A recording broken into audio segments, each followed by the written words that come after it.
Good afternoon, everyone. Good afternoon is something about calling on Adonai. His name is powerful. My Lord, my Master. That's the man we call on. It's such a great pleasure to be here with you today. Thank you so much for tuning in to this particular platform, acknowledged as Project 365. I am Portia Wheatley. I am the founder and the president of a nonprofit organization acknowledged as Trophy of Life Incorporated. And we're so glad that we have the pleasure of rendering hope, encouragement, and inspiration. And I love to say it to the whole wide world. Well, on that note, we're going to bring in our co-host. Hello, everyone. My name is Takira Swan. I am so happy to be here. I hope you all are having a beautiful Monday. What a great start to this week. It is. It really is. And we're just so happy to have you. And we will introduce our guests momentarily. One of the things we wanted to start with is our winner from for the month of February. You were asked to send an email to info@trophyoflife.org to let Takira and I know which segment resonated with you the most, the best, you love the most, and whatever. And guess who it was? Drum roll. Mother Carrie Barnes. Mother Oh, Carrie Barnes. I tell you, don't sleep on Mother. Mother is 80 something years old, but she's on top of everything, yeah. everything. And her favorite, or she said all of them were good, but she really, really enjoyed Neil Brooks. So we're just saying, congratulations, Mother. Congratulations. And I do believe our guest, who shall I say, our business person, who will present the gift to Mother Barnes, she will join us a little later on this segment. And Mother Barnes, you will have your gift to you in your hands real soon. And again, we just want to say thank you for joining us. And today, it gives me a great pleasure to introduce to some and present to others none other than now John and I, we kind of like we kid around. This is the bishop, this is the apostle, this is the pastor, this is the reverend. But I tell you what, he lets none of that go to his head. He's such a great person and loves the body of Christ, loves God. And in order to love the body of Christ, we really do have to love God first, and we love ourselves and we love others. And his mother and my mother, oh my God, they will conduct revivals all over the place. And I tell you what, I always say my mom, and John probably would say about his mom as well, was one of the holiest women that walked the face of the earth. I tell you. Yes. I'm telling you, it's amazing. But you know what? Now I so appreciate the way we grew up. I really Right. appreciate it. And not to say back then was bad or something was wrong with it. I tell you what, they could get a prayer through. They can Amen. take out the demons, Amen. I'll tell you, cast out demons. But of course, we already know it was God, but you had to have the power to do Absolutely. that. And we were so happy to know that my mom and his mom were really great friends. But today we're going to talk about the topic of cancer. And many times you don't hear rather men talk about the experience. And we're so grateful to God today that we have a man here who will talk about the experience. Even though being a man of God, that particular ailment hit his body. And let's see how he handled it, how he trusted God, what questions came up with him, emotions, and all of that. But we're going to hear it from his mouth. And again, John, we just want to say thank you. And that is no disrespect by calling you John, but we just want to say welcome, welcome, and you can take it away. Thank you so much, Elder. I love Portia. Portia has always been, okay, don't tell nobody, but she's always been like my favorite sister out of the family. But anyway, she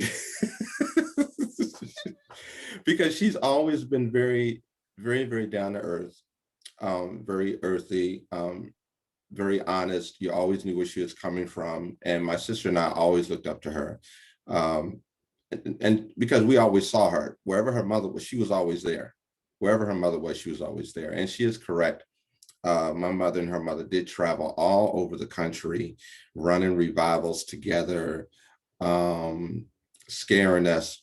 Well, sometimes it would scare me because, of course, being young, even though we were in church, some of that stuff scared me. They started casting out demons and stuff and all that kind of carrying. But yeah, they were holy women. And I believe to this day, that's why my faith is so strong. And I believe to this day, I probably would not have gotten through what I had to deal with if it wasn't for the faith that my mother had. That was the foundation. I mean, she prayed day and night, and just seeing the things that she had to go through as a woman of God back then. And I'm sure Portia can attest to even her mother, the things that they had to go through. They had to have great faith. They never wavered. And sometimes we didn't know everything that they went through because they shielded us and protected us from really seeing a lot or feeling a lot of what they went through. But as a child, you feel those things, but yeah, it was because of the faith. So first of all, I thank God for being here, and I thank God for this platform that I think is amazing. I've been following this platform ever since she started it. Believe it or not, yeah, I have. And it's an amazing platform, excuse me, and you were built for this. You were definitely built for this. And it's funny, I mean, you had to, obviously, you had to go through something even to be able to do this. And it's funny how God works. We don't know why we have to go through the things that we go through, but there's always a plan. He never makes a mistake. There's always a plan. And I'm glad he doesn't show us the middle. We know the beginning. He may even show us give us a glimpse of the end, but he never shows us the middle as to what it's going to take to get to that end. I'm glad he doesn't, because most of the time, most of us probably wouldn't go through what he had planned for us to go through in order to shape us and to make us into the people to be able to handle what's on the other side. So let's start with the story. I'm gonna give you a backdrop of this. First of all, I have and this is very important, I think, for everybody, as for families, especially for men, is to know your family medical history. A lot of times we don't know our family medical history. We go through life and, we hear, oh, Aunt so-and-so, as they used to call it, got sugar. They would call it sugar back then. And it was diabetes. Oh, Aunt so-and-so got sugar, she's sick with sugar, or, he got this, and Uncle so-and-so died from this. And but we never, I don't think we ever connect the dots. We never go back and look at, oh, Uncle so-and-so had died from, cancer. Then Uncle so-and-so, this other uncle died from cancer. No, Aunt so-and-so died from cancer too. We never connect the dots. And that's what happened to me. I didn't realize that my immediate family had a history of cancer on my biological father's side.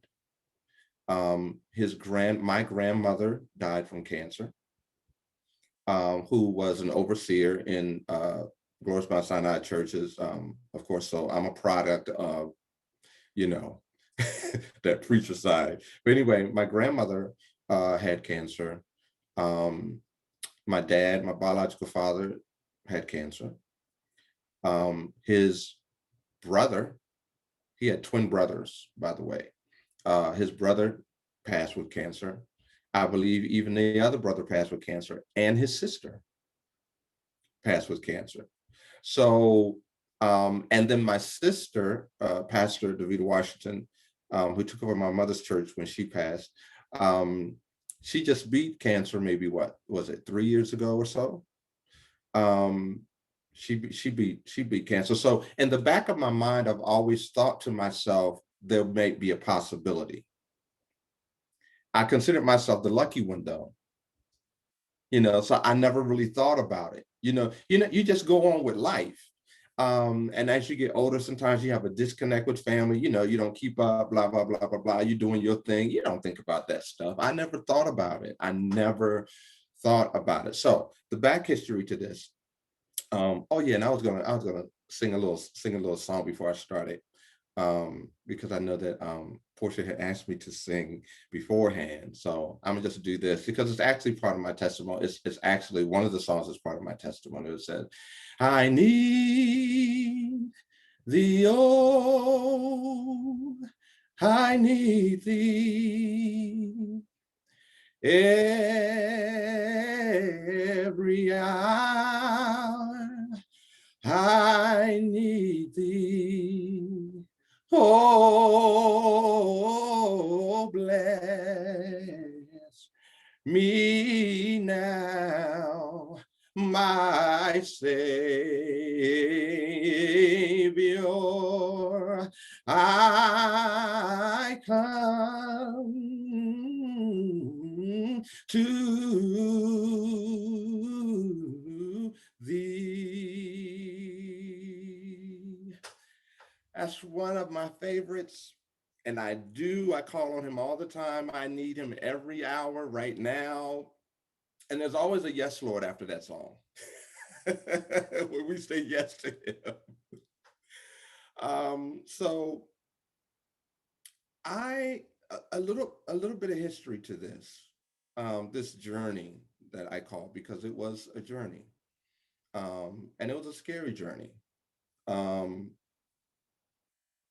Back in 2008, 2009, I think that's when we had the first downturn in the economy, when people were being laid off, losing their jobs. And then for the most part, I was bivocational. And let me say this too. This is another topic we can probably talk about at some other time. And I always like to share with young ministers and young pastors. I was bivocational when I first started pastoring. And I think it's important to note that, because when you're building ministry and you're building people from the start, it's important to not drain your people financially, because you need all the resources you can to build that ministry from the beginning. And it was important for me to be an example in sowing. So I was bivocational. I wasn't one of those ones that wanted to be, I'm pastoring, y'all gonna take care of me, I'm gonna be full-time. That wasn't it. I was bivocational, and I was working with the government, had a really good job, I was doing well. And around 2008, 2009, there was a downturn and a shift in the economy. And make long story short, I was laid off. So I was forced really to go full-time ministry, because no one would hire me with my skill set and in the arena that I worked in, primarily because I was over qualified. They would always tell me. I had a PhD, I had a master's, and they didn't want to hire me because they felt I was overqualified. It got so bad, Portia, I actually started dumbing down my resume and not putting the PhD on there and thinking that that would help, because I was kind of desperate. I wanted to work. So anyway, long story short, I went into full-time ministry. I was pastoring church in Harrisburg, Pennsylvania. I pastored there for like 7 to 8 years. I ended up moving from Washington, D.C. to California. I started a church there. Most people don't even know that. I started a church there, and I pastored that church. And shout out to Bishop McKinney, who I think is one of God's gifts in the Church of God in Christ, as far as one of the generals in this world, in this Christendom world, who has a church in San Diego. I worked with him while I was building my church. He gave me a platform there. And at the same time, I got the call to pastor a church in New York. And so while I was living in California, I was also pastoring in New York. So I was bi-coastal. I would have church in California on one Sunday, fly out to New York the next Sunday to take care of that ministry. So I had two churches in two locations. I loved it, of course, being younger, you like stuff like, you love ministry like that, you doing ministry, you building ministry, crisscrossing the country. And be as it may, I ended up I put pastors in those churches. I was doing apostolic work. That's what I'm called to do. And that's very clear to me. I ended up putting senior pastors in those churches. They've done very well. The pastor that I put in California, though, however, passed away recently. But they've done very, very well. Long story short, keeping it moving, I ended up moving back to Maryland. And everyone knows that Bishop Baltimore is my spiritual father. He's my godfather. He's my dad. That's my dad. He literally, which is another story, he really raised me from the age of 19 on up. When I started attending the church, I was like, I'm like his son, really. The girls are like my sisters, and I praise God for him. So I ended up moving back to Maryland, number one, for family.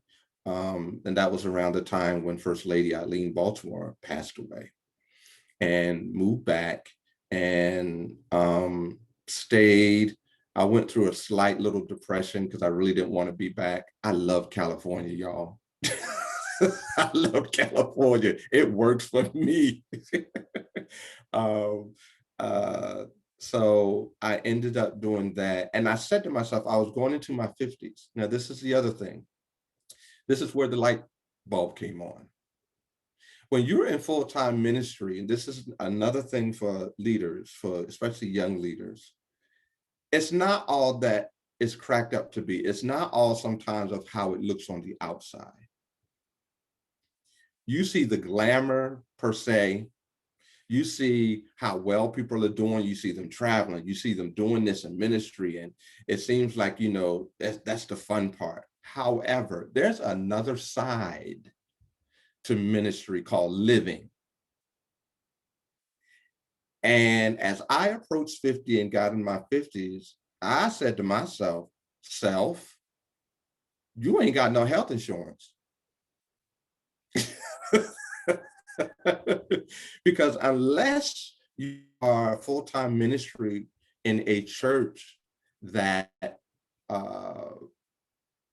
gives you that type of resource, you're on your own. Okay. And especially in the African-American churches. Okay. We don't always sometimes take care of our leaders well, as far as that's on the business side. So I said, I need health insurance. I need life insurance. What's going to happen if I die? If I die, what happens? Who's going to take care of the bill? What's going to happen? You know what I'm saying? And those things we really don't, as leaders, sometimes think about. All we thinking about, we preaching. We going here, there, and everywhere. We doing ministry. It's about ministry. Okay, if something happens to you, who's going to take care of your family? Who's going to take care of you? Who's going to bury you? So I thought about those things. I said, okay, I need to go back to work. I want to go back to work because there's some things I need to have in place for me. So I tried to go back to work. I was, putting out resumes, et cetera, et cetera, et cetera. People weren't hiring me. Number one, I'm older now. They're looking for the younger people that they can pay a little bit less money, who have a little bit more longevity. Okay, I have a PhD. I mean, and so anyway, long story short, I got a call, and this is how God works. This woman wasn't going to hire me. She said I was overqualified. And I pressed my way in. I talked the talk. I talked. And I finally got her to say, okay, well, I'm going to give you a chance. She said, well, I think you're going to get bored. I said, oh, no, I won't get bored. I'm going to do, blah, blah, blah, blah, blah.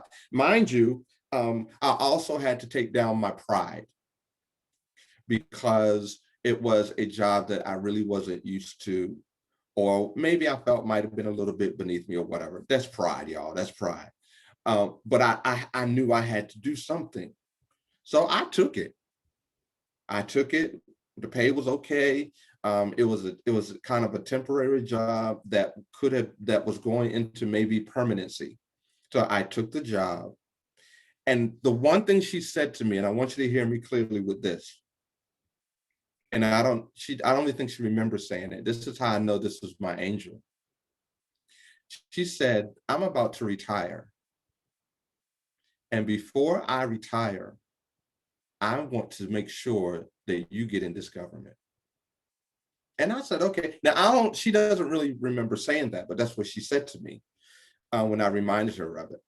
And so long story short, went on. She says, and I want you to keep looking at the job board to see what comes up internally, etc. She started training me. She started showing me stuff that she never showed anybody else. She showed me everything about the job I needed to know. And when the job posting came up about the permanent job that she wanted me to have, she walked me through literally everything I needed to know. She walked me through the interview process. And then she even ended up, I hope they don't hear this, she even ended up on the interview panel. So I did my study, did what I was supposed to do. Long story short, I ended up with the job. Now, with the job with the government comes all these grand benefits. Okay, are you following me? Got my health insurance, which is one of the best. Montgomery County has one of the best health insurance packages in the country. Got the health insurance, blah, blah, blah, blah. Set that up. Well, I dragged my feet though, with when you get new insurance, you're supposed to go to that doctor, select your doctor and do what? Go and get a physical. So I dragged my feet with that, dragged my feet with selecting a doctor, and I was, forced to do that. So anyway, I did that. Went to my doctor. God bless his heart. I have the greatest doctors in the world. Gave me a physical. First day alarm went off. He said, I'm seeing something I don't like. And I was like, okay. He says, I'm going to need you to go to the oncologist immediately. Now that scared me because I've never had health issues ever in my entire life. Never. Mind you, I was feeling fine. I wasn't feeling no pains. I was, just going on day to day. And I ended up going to the oncologist. They ran the test. I mean, I had a lot of tests. And the test came back. And I'm going to tell you, when the doctor sat down and told me, you know how somebody's sitting down and talking to you, and then all of a sudden, everything disappears. And it's like, womp, womp, womp, womp. So he sat down and talked to me and was telling me that they saw something in my prostate. And, okay, I didn't think it was gonna get like this. They saw something in my prostate. Now, mind you, just to give you a little history, in prostate cancer, there are like 4 chambers per se. And normally with prostate cancer, it usually hits 1, 2, maybe 3 of those chambers. In my case, my prostate was entirely cancerized. My entire prostate was cancerized. And he told me that I was point something away from stage 4. Mind you, I was feeling fine. But here's the thing, men,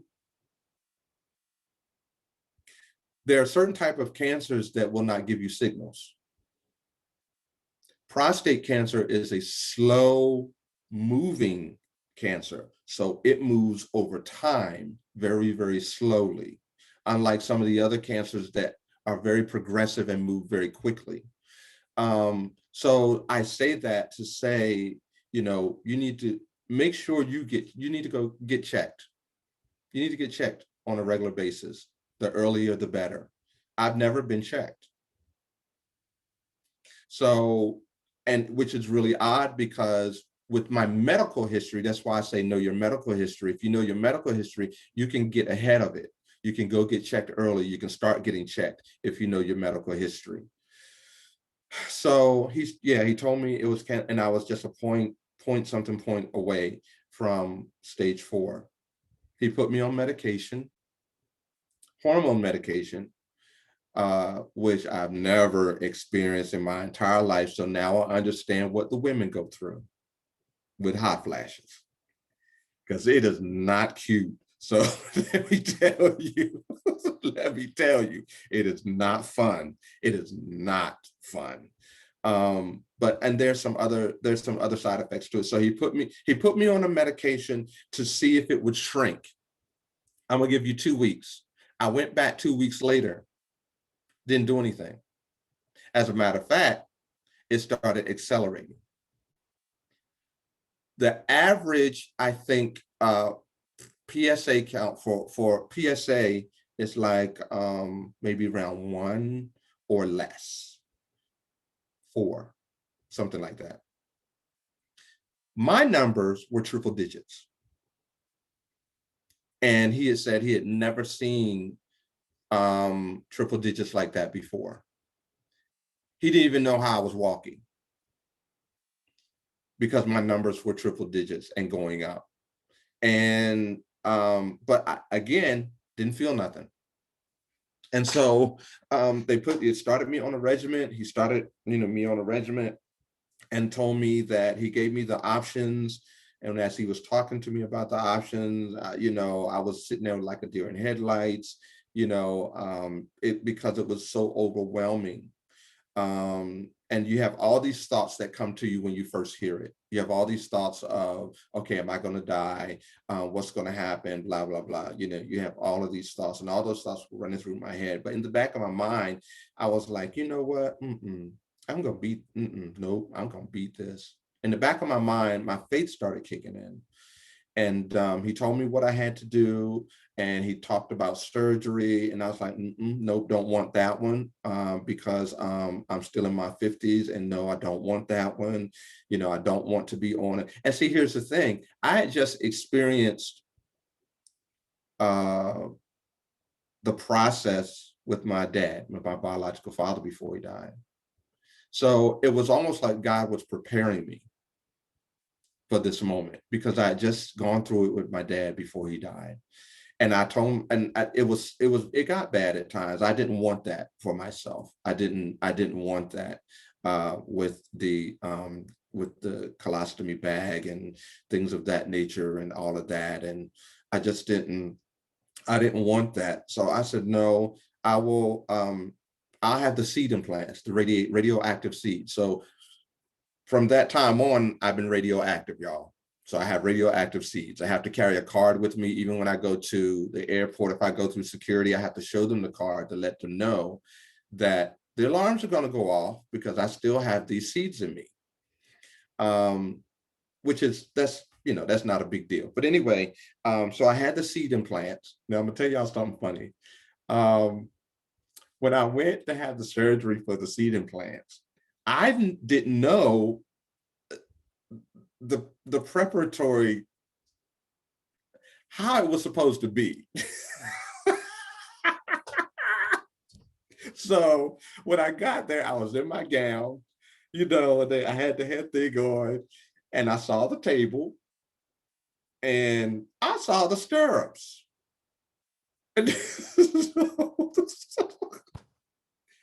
like, in my mind, I was like, oh, heck no, wait a minute. Y'all didn't tell me that I was going to be up on the table, just like, wide open, showing all my business to everybody. I just didn't know that. So I was so nervous, and I got on the table, and I had to put the legs up in the stirrups. And I was so, let me tell you something, for a man that is so demasculating. So, and they said, okay, we're gonna start counting back. So after that, I ain't know nothing, I woke up. But I thought that was very interesting because they don't really tell you everything. I had no clue. So that was very, very embarrassing and just like whatever. So I did the seed implants. I had that in me for a while, the radioactive seed. So it gave off radiation. Then I also had to go to um, uh, outside radiation therapy, wherein I would go into the office and, they lie you on the table, and you're in this big thing that goes round and around for outside radiation, because they want to make sure, and this is the blessing of it all. Even though my entire prostate was cancerized, it had not spread. God kept it at bay. Even with it being triple digits, that he kept it at bay. So it had not spread yet. That was the point something that kept me from going to stage 4. So they wanted to make sure that it didn't spread anymore. So that I had, the outside radiation going on. I had the inside, the seeds going on.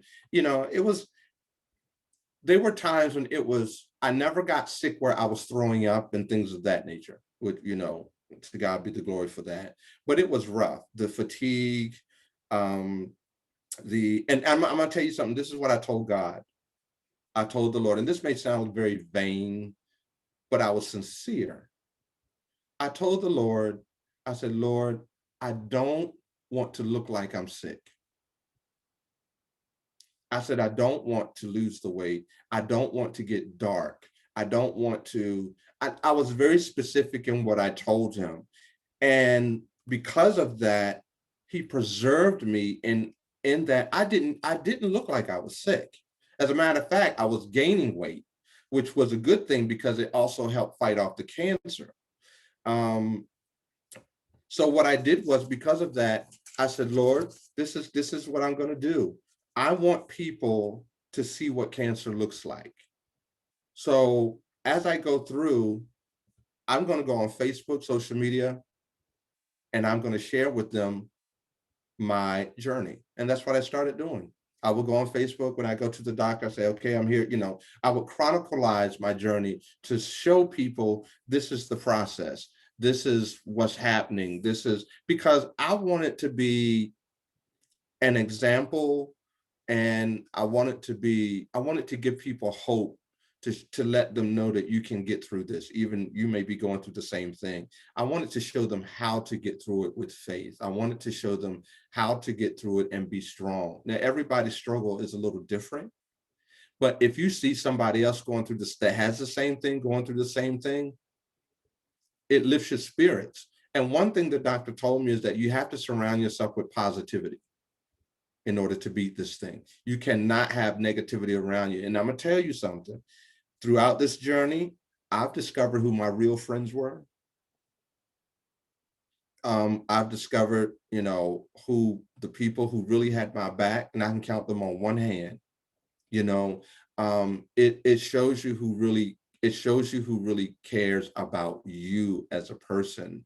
It also shows you how strong you really are and don't even know it. And so I wanted people to see. And I'm gonna tell you, I was working at a church, part-time, a Baptist church, as their director of music. And I gave the testimony. I felt out of nowhere one Sunday, I just gave the testimony about my diagnosis. Little did I know,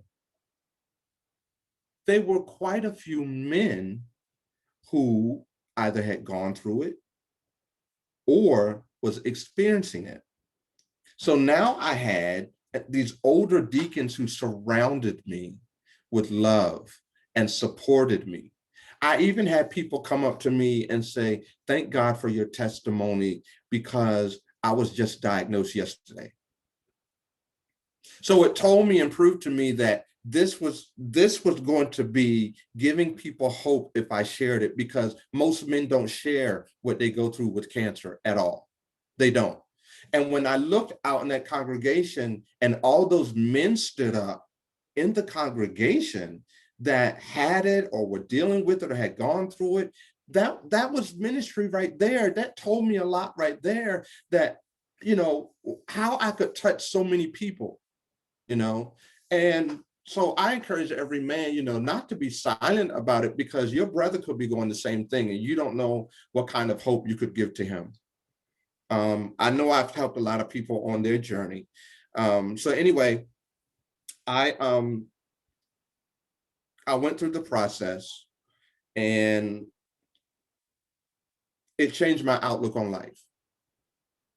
I am not the same John that I was pre-cancer. My outlook, when I say it changed my outlook on life, it changed everything. When you face death or uncertainty of life, you look through a totally different lens at everything, because you realize that tomorrow really is not promised. I realized I have more years behind me than ahead of me, being in my 50s and pushing, you know, getting towards 60. Praise the Lord. Say the word, 60. But I realized that. And I also realized how much time sometimes have been wasted not living the life that I really could have been living. And when I say living the life that I really could have been living, I'm talking about living my best life. Thus, that's why the Lord birthed in me my life coaching business of living the best life. Is to help people tap into or show them how to live their best life. Because what I've discovered is I've let pain from past experiences, I've let disappointment, I've let a lot of things in my past keep me back from living the best life. And what I've discovered is that a lot of those things don't even matter. One of the things that I've learned, and I'm going to start teaching on this portion, I'm going to start a podcast soon, is forgiveness. And how,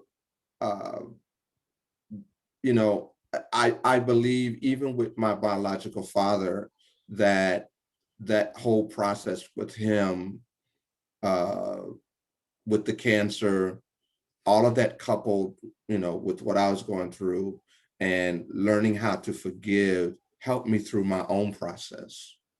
It made me stronger. So I look at life from a different lens, and I always say to myself, this is what I want. I am not going to, you know, pull back anymore. I'm going to do what John wants to do.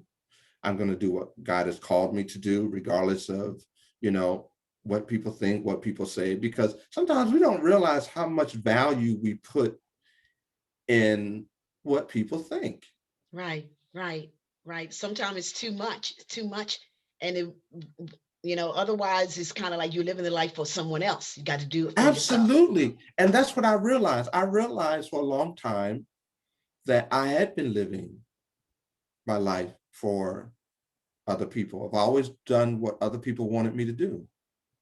The music, the preaching, everything. I've always, believe it or not, my goal was to be a doctor, a medical doctor. I wanted to do that in life, you know. So long story short, I decided to do, you know, live my best life now. And I want to cut it short. But there was a song that the Lord dropped in my heart. And I heard it before, but didn't really know it. And it says, he knows the thoughts he thinks towards me,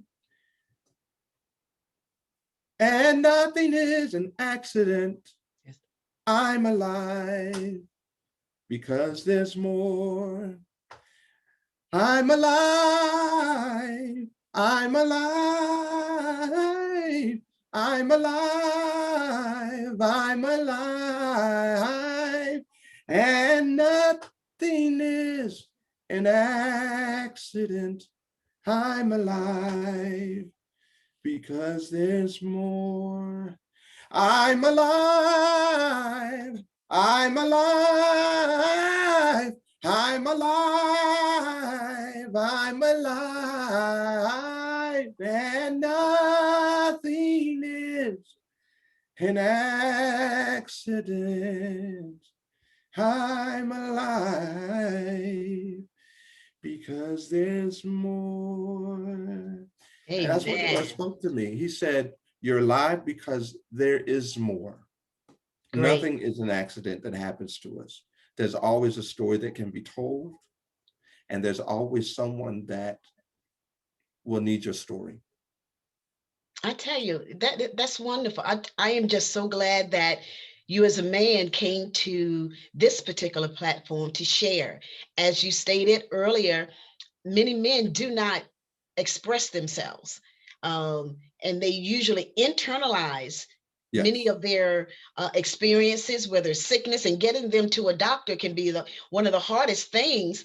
But you have to also think about family members.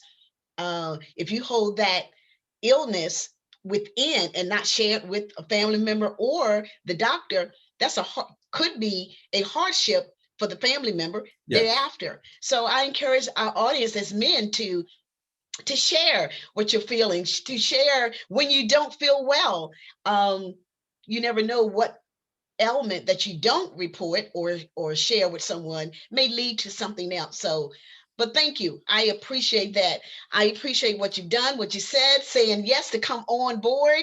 And I know Yes. there's more. I want to make sure you either email me or email Takira at project365 takira@gmail.com. But we want to know about that podcast you're getting ready to start, all of your contact information and all of that. And what Okay. about that one that is that the one with something about your best life? Is that the name of it? Yeah, living the best life. Okay. That's the life coaching business. Okay. We're going to make Mhm. sure everyone knows about that. At least we're going to do our part in sharing that information to the whole wide world. Thank Takira, you. you surely. Well, like she said, thank you so much for coming and sharing with us. And thank goodness you did not stay in the place of being ashamed or embarrassed or, shy about it, because like you said, so many people benefited from someone else coming out and saying, I'm going through this as well. I think a couple points that we can take from this for everyone to remember is, number one, everyone, please go learn your medical history with your family Yeah. medical history. That will give you a plethora of information about yourself. Whether you are feeling ill or not, it's always good to know about those gene markers and things that maybe your family have been carrying. And also, it's also good to make sure you have all your ducks in a row, like you were saying, how you didn't have your health insurance, you didn't think about it, because sometimes we have jobs, we get so busy that are unconventional, and you don't think about, okay, health insurance, life insurance, until you need it. So I want to encourage all of you to get your ducks in a row, find out your family medical history, and then just don't be afraid to share and to draw onto that support. And when you were saying about losing time, you're like, I have more years behind me than ahead of me.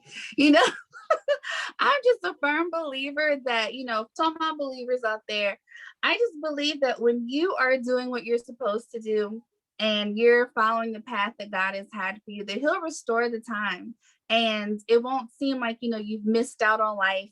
And, I just feel like every day is a new day, is a new chance to start over, to start new, like you said, to live your best life. So if anyone's going out there and you're listening and you're like, you know what, I feel like I just don't have time, I wasted so much time, it's okay. God restores time. Just follow His plan and His will for your life, and everything will be okay. And doesn't mean it won't be tough. but That's it will right. be okay. So just don't want you to misconstrue my words there. But thank you so much for coming and sharing with us. Thank you for having me. And if I could just, just share one last thing with the men, I know it's a very private thing. A lot of times that's why most men don't come forward, because like with prostate cancer, I mean, that's private. Trust and believe. And so, that they don't want to talk about things like that. It affects a lot of things. It affects your relationship sometimes and things of that nature. But I encourage them. I really, really encourage them. It doesn't matter. It doesn't matter. Life is precious. Your family is precious, and you will have to, believe it or not, you will have the support that you need to go through that process, and then to come out on the other side to live the best life that you can and be an example for somebody else. One last statement. What was your lowest point? Your very lowest point? Because I know there are many men that have gotten to the answer that you're about to say on for you, but for them it could have been something else. But they may think, man, this is just happening to me, not anyone else. Yeah, I think um, my lowest point probably was thinking that the life change. Nothing was going to be the same physically. And, I was going to be dealing with certain things for the rest of my life now.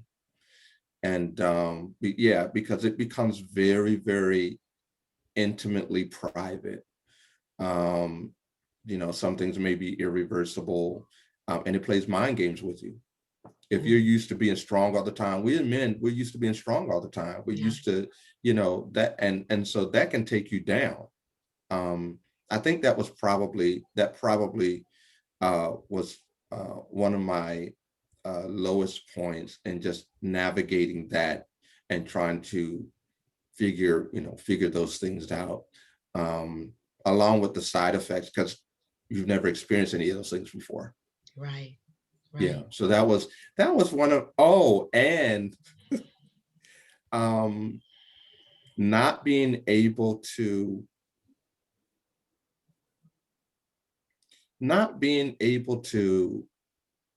function like you want to. You get tired all the time, and sometimes you're just not able to sleep well because of the night sweats and things of that nature. The irritability, you become irritable, and you find yourself like snapping at people and stuff because you're upset, and mad, and you don't mean any harm.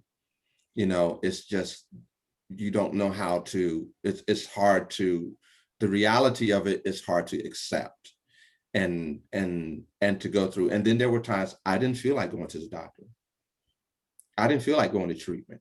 I was tired. I didn't want to, I was tired, and I pushed myself. So those were the lowest moments, and not being able to be the bishop per se, and that, I couldn't wear my robes and stuff. I gained weight, What you mean? and it was Okay. I gained weight, and it was too hot. Because of my hot flashes, I could not stay in clothes. I couldn't wear all of that, so it takes you down. It takes you down. Well, right about now, I'm sure you have an unshakable faith. I do. I absolutely have unshakable faith. I had faith before, because that's what I believe, that's what brought me through it. Because I was always positive about it. I never once was negative per se. I was more positive than people around me. But yeah, I do have really unshakable faith. Believe that, Geminis think they can do anything and everything anyway. But another show, another segment, another video. But that's okay. I tell you what, but I can relate to the hot flashes. And I remember when my husband, he was going through that as well. And at night, all of a sudden, I was so cold. And as soon as I woke up, I could see the fan that he just cut the fan. He just cut the fan off. I'm like, wait a minute. And then he act like nothing, he ain't do anything. I'm like, come on, you had a hot flash. Yeah, I would have 2 and 3 fans on in my bedroom, and at work, I had a great crew at work. They supported me so well. But I would have the fans on at work, and they would be laughing at me, you know, in the car, driving the car, it'd be dead winter, like now. I got the window down, I got the air conditioning. And it really isn't funny, but when you think back on it, but I took a longer time on this particular segment because somewhere along the line, there is a man, I know women go through it as well, but when you get a man that wants to speak about this particular issue, just listen and then share it with someone. Somewhere along the line, you're going to be a blessing to someone. Everyone cannot come through this or don't come through this with a level of faith because they may not be a believer. Right. But all at the same time, those experiences still happen to your body. So they do. This particular video, I would love if the audience would share with men. And then even if you share with women, that woman may have a husband or a boyfriend or male figure in their family that needs this information. So again, to our audience, please share this information because this is powerful information for those that actually had that experience again and don't know what to do or feel like they're all alone in it. And this is really coming from a man. Yes. So, now, if I could say this, and this, it's more. I'm gonna just be transparent. It's more embarrassing to say for men. One of the lowest points with having this is the impotency. Yeah, real talk, and not being able to, you know, it ain't working. It's like it's broke. You know what I'm saying? But that's and for men, that's a hard place because that's part of your masculinity. Yes. That's a serious hard place to be. It has broken up marriages. You know, it has made relationships difficult because of that, you know. That like you said, there's some things that are difficult and men don't want to talk about, but this is the real side of it, and you can come out. And then my last point is my PSA level is 0.4, and my doctor says as of the last time I was with him, you are cancer free. Hey. Good. Yeah. So could I put the invitation out there if men, well, many times men don't want to talk about this even with their wives. So could we have your contact information just in case they want to talk man to man? Absolutely. Perfect. We'll make sure we get your information because this is very, very, very important. Very important. And I pray that even the church would open up a platform where men can come in and talk about this in a very, very safe place. Yes. Okay? So I just want to take this opportunity now to welcome my guest, Pamela Pugh.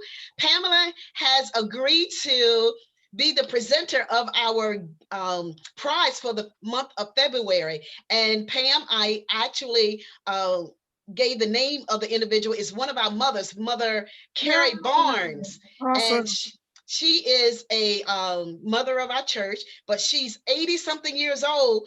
But girlfriend is sharp. She's very sharp. So, but again, I want to take a moment just to turn the platform over to Pamela so she can introduce herself, say what she does. She's a businesswoman. She's a woman of God. And I thank you so much for support in this presentation. Oh, absolutely, Portia. You know that I always will support anything you do. You are one of my mentors, and I appreciate you. I look up to you. Ever since I've known you, I've looked up to you, and very proud of the trail that you're blazing, that we're able to come behind you and just glean from whatever you present to us. So we appreciate you. Again, my name is Pamela Pugh. I am, first of all, I'm a wife and a mother. Let me go there first. I gained 22 years off of that, so I think I should have a little pride in that. 22 years marriage to my husband, we are both joint associate pastors in our ministry, True Foundation Apostolic Ministries. I am the associate pastor of education there.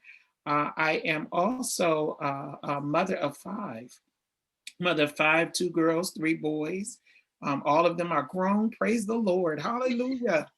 All of them are grown and they're on their own working. They have 2 still in college. So we thank the Lord for that also. I am also a real estate agent and I work for Exit Realty Perspectives.